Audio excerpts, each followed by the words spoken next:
Yes. When do you introduce vibrato? Really after this, after the violin, when we introduce it, we start with dry exercises on the side of the violin. I find it easier to introduce the wrist vibrato first and the arm vibrato second. See, the wrist vibrato is a more difficult motion, and once a kid has a really great arm vibrato, it's very tough to get them to actually to do anything with the wrist. Again, that's left to your own experience as well. But we do this both going up and going backwards, going down. When we put it on the string,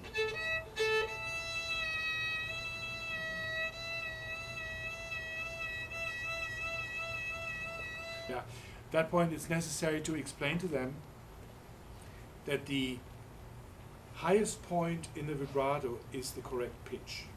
Yeah. In other words, the vibrato is completely below the pitch. And don't ever argue with a singer about this. They will tell you it's around, and then they go on stage and they do it perfectly. The highest point of the vibrato is the pitch.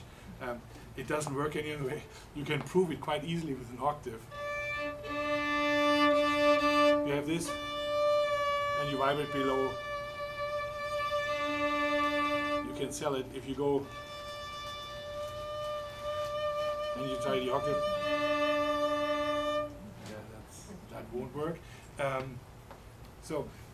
Then, once it works with all four fingers, with holding the wrist on the violin, to put it into first position, we recommend taking a mandarin, a pair of socks, a big piece of cork or something between the wrist and the body of the violin to make sure that this wrist motion stays pure and that the arm is not involved. Until that works, then you take the mandarin or the pair of socks out from between and you have this motion. When you explain arm vibrato, the only important thing is that the wrist is not participating in the arm vibrato, because then you get this. And the funny thing about that is the two motions cancel each other out. You hear nothing, and the arm moves. Yeah. The other thing that's really important about vibrato is usually, and when the children first come from holding the violin here and go to holding the violin with the knuckle of the index finger, when they vibrate, they really have to let go of that.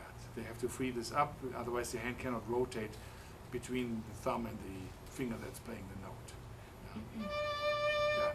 I always explain to them when the knuckle of the first finger also touches and you have a finger down and you have a thumb on the fingerboard, then you have 3 points. And anything with 3 points can't wiggle. That goes for a three-legged stool. It's physically impossible for it to wiggle. So, and then you're shaking the violin. So unless they get away here, they won't be able to vibrate. One way I explain it also, even just for normal playing, that there has to be a hole under the fingerboard that the thumb can't do this. And I always threaten them, especially when the weather is warm, to bring my water pistol. I can't shoot through it, they get horribly wet. So that's how I would introduce the vibrato. Yeah. Do you have different experience? You made a face when you start with the arm vibrato? No, I start with a hand vibrato in third position, but I find that if I don't get them into an arm vibrato, I can't get them into an arm vibrato. So I get an arm vibrato right away. Okay. As you please. I mean, of course. That's my experience. Yeah, and you know, anything that works is fine. That's great. Yeah, there's in the Galamian book, he actually talks about a finger vibrato, and I'm a little hesitant with it because I don't think that the finger itself is the impetus behind it, and to me it always goes back into the wrist vibrato. And correct me if I'm wrong, I do think that he means probably a very narrow vibrato that is mainly visible in the finger and has a very small wrist motion to it. But Other than that, for me the main motions are either in the wrist or from the arm. Yeah. There also I've read treaties to say that what I call the wrist vibrato is really a hand vibrato, because the wrist is not moving, the hand is moving, but it originates here. But then you would have to call the arm vibrato an elbow vibrato. So there's just terminology is tricky in these terms, but as long as the student knows which motion to expect, which motion you expect, then you're probably on safe grounds.